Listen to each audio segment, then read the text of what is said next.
usaha kasbi dan ikhtiar, mau dia, nak dia. Tapi makan gaji tu, bergerak tu, ijad, menjadi dan taksir berbekas tu Allah. Jadi tak sama. Menjadikan perbuatan tu macam mana? Maknanya menjadikan perbuatan, gerak, menggerakkan tu Allah. Tapi dengan usaha kita tolak, tapi kita takkan bergerak melainkan Allah. Allah yang bergerak. Cuma bila kita bergerak tu, kenapa salah? Kerana pilih kita dan kita cenderung ataupun sengeleng kepada benda tadi. Dan kita sebut nanti akan datang dia akan bahas.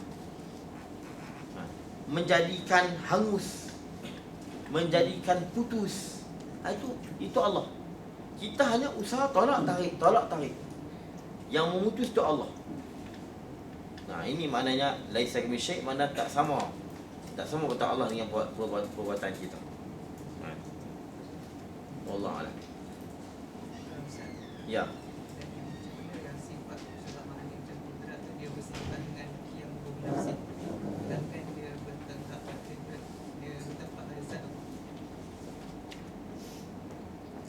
Soalan tu bagus. Baik, bila saya sebut kudrat, sifat ma'ni dia bersifat dengan sifat salbiah. Ma'ni bersifat yang qiyamu binafsi. Ma'ni tu dia bersifat mana kudrat bersifat dengan qiyamu binafsi, berdiri dengan sendiri. Habis itu dalam masa sama kita kata sifat kudrat itu duduk di sifat Tuhan. Ya, bagus soalan tu. Maknanya dia bukan qiyamu binafsi. Maknanya dia qiyamu billah. Soalnya habis itulah berdiri dengan Allah. Tak, maksud qiyamu binafsi maknanya nak adanya sifat itu tidak perlu kepada yang lain. Dan sedangkan dia tu qadim, ada bersama Allah. Dan ada di Allah bukan dengan jalan, berkehendak dan menumpang. Ada sifat kudrat, dia bukan menumpang di zat Allah, dia ada di zat Allah. Dan nak ada di zat Allah, dia tidak perlu ada benda yang lain. Dia berdiri dengan sendirinya. Nak ada sifat tadi, dia tak perlu ada benda lain untuk dia nak duduk di Tuhan. Itu maksud dia. Dan lagi pula tak nama menumpang, qiyam binafsi. Kudrat tu tak nama menumpang di zat Tuhan, tak nama bertengah. Dia tak nama bertengah. Tapi setiap diri sifat Tuhan ini, setiap sifat-sifat ma'ani, diri sifat ma'ani ini, nak ada dia, tidak perlu pada yang lain. Itu maksud dia. Dan sifat ni kita sebutnya asing, sebenarnya hakikatnya dia duduk di Allah. Dia duduk di Allah sendiri. Dan itu kalau makna qiyam binafsi itu maknanya duduk di tempat. Kalau dengan makna kena jadi, sudah pasti sifat Tuhan tak kena jadi. Jadi maksudnya semula jadilah. Semula jadi dia macam itu. Sebenarnya semula jadi tak pada tempat, tapi faham tu macam itulah. Maknanya dia sedia ada di Tuhan. Dan nak ada dia tak perlu sesuatu jiring. Nak ada dia. Dia cuma hanya dia ada di sifat Tuhan. Dia tak bertempat dan tak bertenggak. Cuma dia ada di sifat Tuhan. Tapi nak nisbah dia asing dengan sifat Tuhan, dan dia nak ada perlu benda lain nak wujud dia, tak ada. Dia tak, maknanya sifat Tuhan ni, kudrat Tuhan tak bertenggak dan menumpang itu. Kalau bertenggak menumpang, dia dipanggil qiyamu bi-ghairi. Ini maknanya kudrat, qiyam binafsi maknanya ada, dia tidak menumpang dan bertenggak. Habis tu zat Tuhan bukan tumpang dan hinggap. Dia ada, dia panggil. Faham? Tapi itu sebab tu Pak Fakhruddin Ar-Razi ada silapnya di situ. Kalau kita kata dia menumpang, maknanya sifat Tuhan, kudrat dia tak qiyamu binafsi. Soalan tu cantik. Bagi soalan tu menunjuk kata faham. Maknanya memang nak jawab dia payah. Tapi maksud dia qiyamu binafsi ni maknanya kudrat bersifat qiyamu binafsi. Kudrat tak bertumpang dan bertenggak pada yang lain. Baik. Kudrat tumpang tak Tuhan? Tak tumpang. Nampak? Ini makna qiyamu. Kudrat bersifat dengan qiyamu binafsi. Sedia ada lah, maknanya sedia ada. Sedia ada. Dia bukan tumpang, dia bukan hinggap, dia bukan bertenggak. Tidak. Ini maknanya qiyamu, makna kudrat bersifat dengan qiyamu binafsiha. Binafsiha lah, dengan dirinya kudrat. Wallahu a'lam. Kamu faham tak? Ya. Jadi Ustaz ada kata yang Allah pada masa dulu tak ada. Dia tidur. Tahu pula. Allah masa dulu tak ada. Cara yang dia tidur. Ustaz Allah ada. Ha. Dia tidur perkataan bila ada hantu.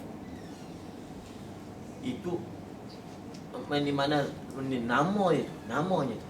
Itu lafaz. Lafaz Allah tu memang dulu tak ada. Tapi macam mana pula kalau Ustaz Al-Ba'is. Al-Ba'is kan yang membangkitkan. Ya. Bagaimana Allah Ta'ala yang membangkitkan kita tapi tak membangkitkan lagi dah dinamakan Al-Ba'is. Cuma sebut ni nama Allah tu ada. Al-Ba'is ke ataupun Al-Khalid ke 90, nama 99 ni tetap ada azali lagi dah. Tapi panggilan orang tak panggil. Siapa panggil masa tu Al-Ba'is? Tak ada siapa panggil. Dan Tuhan pun tak sebut satu dia. Siapa tak panggil lagi? Saya nak siapa baca Quran dan Tuhan pun tak cakap dengan siapa. Dia nak cakap dengan siapa? Kan? Dan Allah dia bukan macam kita sunyi. Kan? Dia tak cakap pun tak apa. Bila dia nak cakap, dia cakap. Innama idza arsya'an ayyakula wa illam yurid lam yakul. Kan? Dia macam tu. Yang maksud saya ni, mana masa tu nama Allah belum ada, mana belum ada panggilan orang yang memanggil nama Allah. Jadi Allah tak popular dengan Allah pada masa tu. Allah dengan zatnya. Zatnya. Kalau kita duduk dalam hutan seorang-seorang, tak ada siapa panggil, kita tak ada nama. Tadi dia panggil Tarzan. Dia tak ada nama. Dia tak ada nama Tarzan, tak ada nama. Kenapa? Tak ada siapa nak panggil. Kan? Tak ada siapa nak panggil. Jadi Allah, tapi ini rumit sebenarnya, kita tak perlu duk bincang tu di luar tak perlu. Tapi kadang maksud ahli tasawuf ni dia ada juga maksud dia tersendiri yang kita boleh faham. Kan? Maknanya tak ada siapa memanggil Allah pada masa tu. Masa azali tak ada siapa panggil Allah. Tak ada siapa panggil. Kalau ada siapa panggil bukan azali. Sebab apa? Kerana Allah bersama dengan siapa tu. Dia bersama dengan siapa yang memanggil itu. Tidak ada siapa yang memanggil. Jadi Allah tidak ada. Allah tak ada tu bukan diri dia tidak ada. Nama itu. Tapi ini dalam ni saja tau. Jangan bahas lain. Di luar tengah. Tak ada faedah apa. Dia akan membawa kepada sesat kalau orang tak faham lah. Cuma saya sebut saja sini. Nak jawab kadang-kadang bukan semuanya silap. Tapi kau boleh tak payah nak duk mengaji kitab-kitab yang macam tu. Nak mengaji, kita mengaji kitab hak ulama mengajar, kitab yang memang dipelajari dalam pondok-pondok dan sebagainya, itu baru. Wallahualam. Ustaz, Ya. kata dia, Ustaz.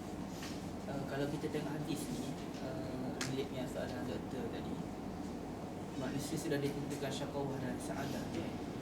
Soalan anak tentang takdir ni adalah, adakah kita sudah ditentukan syurga ataupun neraka?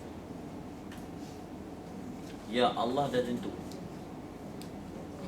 Allah dah tentu dah sa'adah dan syakawah seseorang. Tapi ketentuan itu kita tak tahu. Dia ada qada mu'allaq, qada mubram. Qada mubram ni keputusan Allah yang telah Allah tetap. Allah tetap itu tak berubah-ubah. Dia ada qada mu'allaq, qada yang Allah Ta'ala gantung lagi. Qada ni kita boleh minta ubah. Kan? Tapi sebenarnya masalah ni sampai bila kita tak faham. Nah, masalah qada dan qadar ni memang nak jawab payah. Lepas tu ulama jawab la yusalu amma yaf'al wa hum yusalu. Itu je ulama jawab. Nah, yalah kalau kita nak korek betul-betul tak boleh nak jawab. Yalah tak apa mu'allaq tak apa hak mubram. Kan, kita boleh ubah dah. Kalau kita nak kata ubah, dalam hadis Nabi kata dan qada Allah tak berubah. Tak akan berubah bila Allah tentu syakawah dia. Ini dia panggil ulama kata mubram. Yang boleh ubah kadang kita nampak ada kisah kita doa dia ni sakit jadi sihat, itu dia panggil mu'allaq. Tapi kita nak tahu hakikat qada mubram ini kan. Ini sebab tu kita hanya minta pada Allah. Ini pun perbincangan ulama. Yang ulama bincang.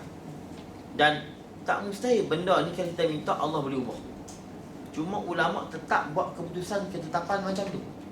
Tapi Allah boleh buat. Sebab tu kita jangan peduli qada-qada ni. syakawah ni apa segala, jangan kita peduli. Kita minta doa pada Allah. Yang ulama kata tak berubah ni, kan, ada perbahasan yang panjang, itu ketetapan yang ulama buat. Dia mesti ada satu keputusan. Tapi di sisi Allah barangkali kita tak tahu Allah berdebat. Kita hanya berdoa. Kita nak bahas dalam, kita tak tahu sebab apa. Sebab ini hak dia. Bila duduk dekat dia, selagi itu kita tak faham. Kita cuba nak faham, tak boleh faham. Itu ulama jawab senang, la yus'alu amma yaf'al wa hum yus'alu. Jangan disoal apa yang dia buat, dan kamu akan disoal. Makna bila kamu akan disoal, kamu kena berusaha payah dan minta pada Allah SWT. Lepas tu Maulana Zakaria Al-Kandahlawi ada cerita dalam kitab Fadlul A'mal, kan? Cerita seorang pemuda, atau lebih kasyah kepada dia boleh nampak di catatan di langit, ayah dia tadi ahli syaqawah. Ahli syaqawah ni orang celaka, ahli neraka. Dia jumpa guru dia, tapi nak percaya tak percaya ikutlah. Ini Maulana Zakaria Al-Kandahlawi, muhaddisin besar, ulama hadis yang cukup hebat. Dia cerita nukil. Kalau benda ni benda kahut, dia tak cerita, dia ulama hadis, kan? Jadi dia jumpa guru dia, Syekh, saya ni Allah Ta'ala beri tunjuk, saya boleh nampak bahawa ayah saya ni ahli syaqawah. Dia kata, ada apa pada kamu? Dia kata dia adalah himpun Qul Ahad 70 kali dia pernah baca untuk diri dia. Dia kata sekarang kamu minta doa, maknanya kamu sedekahkan bacaan kamu kepada dia, kepada ayah kamu. Dia nak sedekah, lalu dia lihat di langit ayahnya ahli sa'adah, ahli bahagia. Itu pun perbahasan yang dalam. Yang apa yang penting, kita minta doa kepada Allah SWT, minta kita kekalkan, Allah kekalkan iman kita. Kita tak tahu hakikat. Kalau kita nak berdalam pun, la yus'alu amma yaf'al. Selagi kita tak tahu hakikat sesuatu, itulah kehebatannya ciptaan Allah SWT dan kekuasaan dia terhadap kita. Wallahu a'lam. Jadi ya, a'udzubillahi minasyaitonir rajim. Bismillahirrahmanirrahim. Alhamdulillah bihamdihi wa fi nikmatina ya rabbana lakal hamdu kama yanbaghi li jalali sultanik. Allahumma salli ala sayyidina Muhammad. Allahumma taqabbal minna du'ana innaka antas samiul alim wa tub alaina ya maulana innaka al-muhib. Allahumma iftah alaina futuhal alim wa anshur alaina bi rahmatika ya mu'min. Wa nas'aluka Allahumma al-khaifin wa innamal mukhlisin wa ikhlas mumkin wa shukra sabirin wa tasdiqin. Allahumma jam'ana hadha jam'an taqabbal minna taqabbal ma'zuma wa la taj'al fina shakiyyan wa la mahruman wa taqabbal ya Mustafa balligh maqasidana wa sallallahu ala sayyidina Muhammad wa ala alihi wa sahbihi wa salamun ala al-mursalin walhamdulillah.